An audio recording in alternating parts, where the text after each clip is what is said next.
Hello, എല്ലാവർക്കും ജുബീസ് ഫിഷിലേക്ക് വീണ്ടും സ്വാഗതം. ഇപ്പോൾ നമ്മൾ ചൂട് സമയമൊക്കെ അല്ലേ വരുന്നത്, അതുകൊണ്ട് നമ്മൾ നല്ലൊരു സ്ക്വാഷ് ഉണ്ടാക്കി വയ്ക്കാം. പച്ചമാങ്ങയുടെ സീസണൊക്കെ അല്ലേ, അതുകൊണ്ട് നമ്മൾ പച്ചമാങ്ങ വെച്ച് സ്ക്വാഷ് ഉണ്ടാക്കാം. ഞാനിവിടെ 2 പച്ചമാങ്ങയാണ് എടുത്തിരിക്കുന്നത്. നല്ലതുപോലെ കഴുകിയതിന് ശേഷം നമ്മൾ തൊലിയെല്ലാം ചെത്തി മാറ്റി വെച്ചിട്ടുണ്ട്.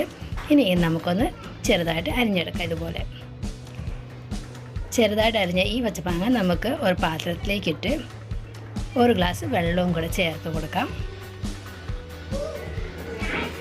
ആരെങ്കിലും പുതിയതായിട്ടാണ് എൻ്റെ വീഡിയോ കാണുന്നതെങ്കിൽ ഒന്ന് സബ്സ്ക്രൈബ് ചെയ്യുക. വീഡിയോ ഇഷ്ടപ്പെടുകയാണെങ്കിൽ ലൈക്ക് ചെയ്യാം.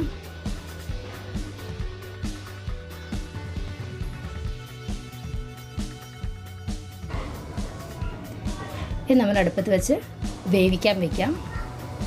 അടുപ്പത്ത് ഇത് വേവിക്കാൻ വയ്ക്കുന്ന ഒരു 10 മിനിറ്റ് ആയിട്ടാണ്. 10 മിനിറ്റിനകത്ത് തന്നെ ഇത് നല്ലതുപോലെ വെന്ത് കിട്ടും.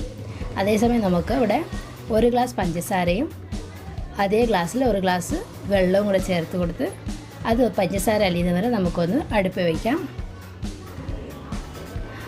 ഇവിടെ പച്ചമാങ്ങ നല്ലതുപോലെ വെന്ത് കിട്ടിയിട്ടുണ്ട്. നമുക്കൊന്ന് കുത്തി നോക്കാം. സ്പൂൺ വെച്ച് നല്ലതുപോലെ വെന്തിട്ടുണ്ട്.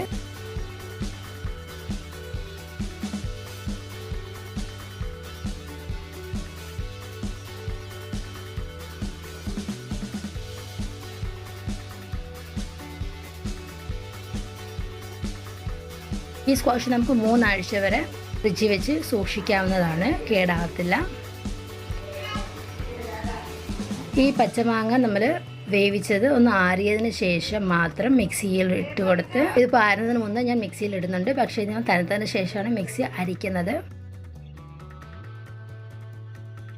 ഇതൊന്ന് അരച്ചെടുക്കാം. അരച്ചെടുത്ത പച്ചമാങ്ങ കൂട്ടാനിത് നമുക്ക് ഒരു പാത്രത്തിലേക്ക്, നമ്മൾ പച്ചമാങ്ങ വേവിച്ച അതേ പാത്രത്തിലേക്ക് തന്നെയാണ് ഇത് ഒഴിച്ചു കൊടുക്കുന്നത്. ഇതിൻ്റെ കൂടെ നമ്മൾ പഞ്ചസാര പാനിയാക്കിയ ആ പാനിയും കൂടെ ചേർത്ത് കൊടുക്കാം. പഞ്ചസാര വെള്ളവും കൂടെ ചേർത്ത് കൊടുക്കാം. പഞ്ചസാര വെള്ളം നമ്മൾ അടുപ്പിൽ വെച്ച് പഞ്ചസാര അലിയുന്നത് വരെ നമ്മൾ വെച്ച് കൊടുത്തായിരുന്നു. ആ വെള്ളമാണ് ഇതിൻ്റെ കൂടെ നമ്മൾ ചേർത്ത് ഇത് രണ്ടും കൂടെ നല്ലതുപോലെ യോജിപ്പിക്കുന്നുണ്ട്. പഞ്ചസാര വെള്ളം ചേർത്ത് കൊടുക്കുന്നു.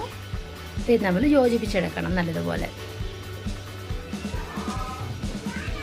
എൻ്റെ ഈ ചാനലിൽ ഒരുപാട് വീഡിയോസ് ഇട്ടിട്ടുണ്ട്. ആരെങ്കിലും പുതിയതായിട്ടാണ് കാണുന്നതെങ്കിൽ നല്ല നല്ല വീഡിയോസ് പുറകിലിട്ടിട്ടുണ്ട്. എല്ലാവരും ഒന്ന് ചെന്ന് കാണുക, അഭിപ്രായങ്ങൾ പറയുക. വീഡിയോ ഇഷ്ടപ്പെട്ടാൽ ഒന്ന് ഷെയർ ചെയ്യുക ഫ്രണ്ട്സിനൊക്കെ. ഇത് നല്ലതുപോലെ അരിഞ്ഞ് യോജിപ്പിച്ചതിന് ശേഷം നമുക്കിത് അടുപ്പിൽ വെച്ച് ഒരു തിള വരുന്നത് വരെ ഒന്ന് യോജിപ്പിച്ച് കൊടുക്കാം. ഈ സ്ക്വാഷ് നമ്മൾ ഒരു 1/4 ഗ്ലാസ് സ്ക്വാഷും ബാക്കി വെള്ളവും ചേർത്ത് കുറച്ച് ഐസും കൂടെ ചേർത്ത് നമുക്ക് കുടിക്കാവുന്നതാണ്. ഈ ചൂട് സമയത്ത് പറ്റിയ ഒരു ഡ്രിങ്കാണ്, നല്ലൊരു ഡ്രിങ്കാണ്, നല്ലൊരു റിഫ്രഷിങ് ഡ്രിങ്കാണ്. ഇനി നമ്മുടെ നാരങ്ങ നീരുണ്ടെങ്കിൽ അത് ഒരു നാരങ്ങയുടെ നീരും കൂടി ചേർത്ത് കൊടുക്കാവുന്നതാണ്. ഇതിപ്പോൾ ഞാനിവിടെ ചേർക്കുന്നില്ല, ചേർക്കാതെയും ഇത് കുഴപ്പമില്ല, നല്ല ടേസ്റ്റാണ്. നല്ലതുപോലെ യോജിച്ചിട്ടുണ്ട്. ഇനി തിളയ്ക്കട്ടെ, ഒന്ന് അടുപ്പ് നിർത്താവുന്നതാണ്. നിർത്തിയതിന് ശേഷം ഞാനിപ്പോൾ ഒരു സ്പൂണ്, അതായത് ഒരു 1/4 ഗ്ലാസ്സോളം നമ്മൾ ഈ ഗ്ലാസ്സിലേക്ക് ഒഴിക്കുന്നുണ്ട്. ഇനി ഇതിലേക്ക് നമ്മൾ ബാക്കി വെള്ളം നിറച്ച് കൊടുക്കാം. ഇതിനോടൊപ്പം നമുക്ക് ഐസും ചേർത്ത് കൊടുക്കാം. നിങ്ങളുടെ സപ്പോർട്ട് ഉണ്ടെങ്കിൽ മാത്രമാണ് എനിക്ക് ഇനിയും വീഡിയോസ് ഇടാൻ നോക്കുന്നത്.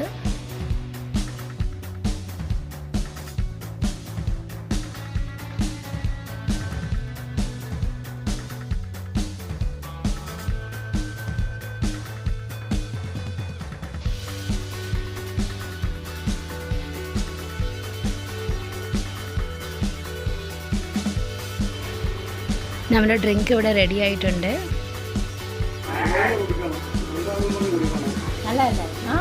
സൂപ്പർ.